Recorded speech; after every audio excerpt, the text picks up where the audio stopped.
Now, when you hear spring cleaning, you might think of cluttered closets and kitchen drawers, but there's a different kind of clutter that accumulates in our emotional spaces. And my next guest will help you spring clean the mental mess, so there's more room to feel lighter, brighter, and more in control. Studio 5 contributor Dr. Liz Hale will help us improve our relationships. We're talking about spring cleaning our psychological clutter. And so what are we talking about with that? You know, just think of the mess of stress, right? Need I say more? So it's the irritations, it's the annoyances, it's the things I've hung on to for far too long. And there's only so much space, right, in the emotional closet.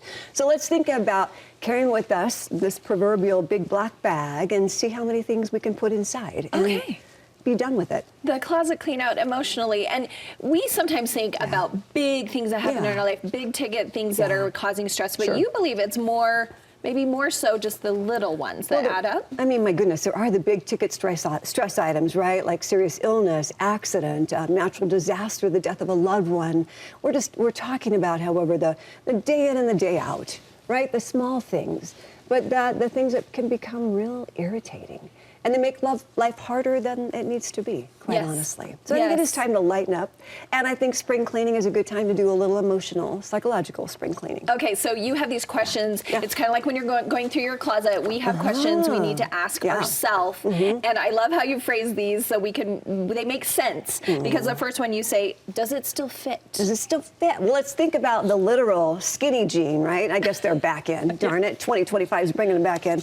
But I have yet to be motivated by a pair of small jeans in my closet to lose weight. It just doesn't motivate me. It just makes me feel bad. So I think it's time to get rid of those things that no longer fit. And I promise you it'll be a lot more satisfying to walk into a closet where everything fits and there's a place for everything. It's going to be more satisfying than fitting into those skinny jeans. And I think, too, it's the same way with certain emotions. They no longer fit. I was talking to a client of mine, and he was talking about his life. He's in his 50s, and he was talking about being bullied as a kid in grade school, junior high, high school, as if it were still happening. You know, it was kind of interesting. And we talked a little bit about that. And he really wanted to do a clean out himself on that, kind of an emotional purge, if you will. And now he tells a story much differently because it no longer fits to carry that burden of feeling bullied and angry at those people. He just says, you know, I got a lot of attention in school. Sometimes it was painful, but it's helped me today to look out for the person, even the adult who might be the outcast. Because I learned what that's like, and I have learned to do differently with that. I really want to make somebody's life. Yeah, this is not who I am anymore. It doesn't fit me anymore. No longer fits. I love that. Okay, and the other one I think we get told all the time about our closets is, when was the last time I wore this? How are we applying that emotionally? Yes, right. When was the very first time I wore this too, right? When was the first time? Well, either way, but I've been wearing this for a long, long time. Let's say something happened again. Maybe I was the youngest in my family, and decision-making always kind of went past me because I was the youngest. So now at work, when meetings are held without me, I take offense. I'm a little ticked off, and I feel left out. And so again, I'm kind of bringing that forward. And it's like, I want to view this differently. Maybe that it fits. Maybe I do feel left out. I mean, literally I do. But what else am I going to do about that? One of my colleagues teaches her clients this thing that really was powerful to me. And she said, you know, when you're in a squabble at work or at home in marriage, stop and ask yourself, how old am I right now? And I thought that was so powerful. That's all I have to ask myself. And sometimes my husband and I will get into that. We're decorating a condo, and he likes comfort, and I like modern, and those two things don't usually go together. And I remember about ready to say something to him, and I thought, how old am I right now? You know, because I want my way. We want our way, right? So I love that powerful question. How old am I right now? How old am I right now? Yes. Am I still wearing this? Okay, I like it. And the other one we do here, again, with clothes, I love that we can do this analogy. Do I like how I look in this? Yeah. And so we're talking about emotion. Do I like how I look in this emotion? Yeah. Well, this pouty emotional dress, do we even like how it looks? Do I like how I feel in it? Usually not so. It doesn't look that good on us, right?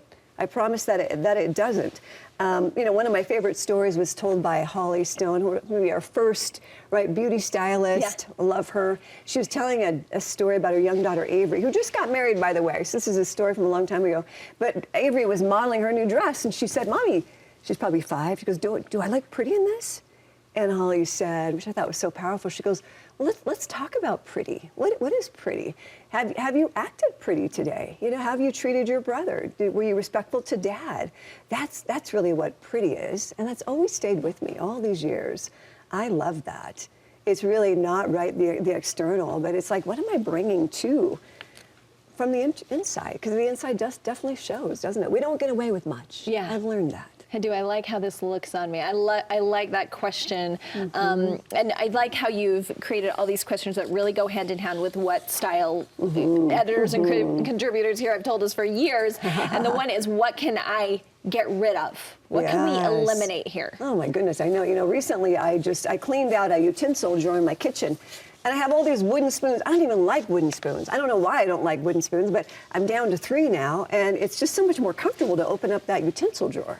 Right? I really love that.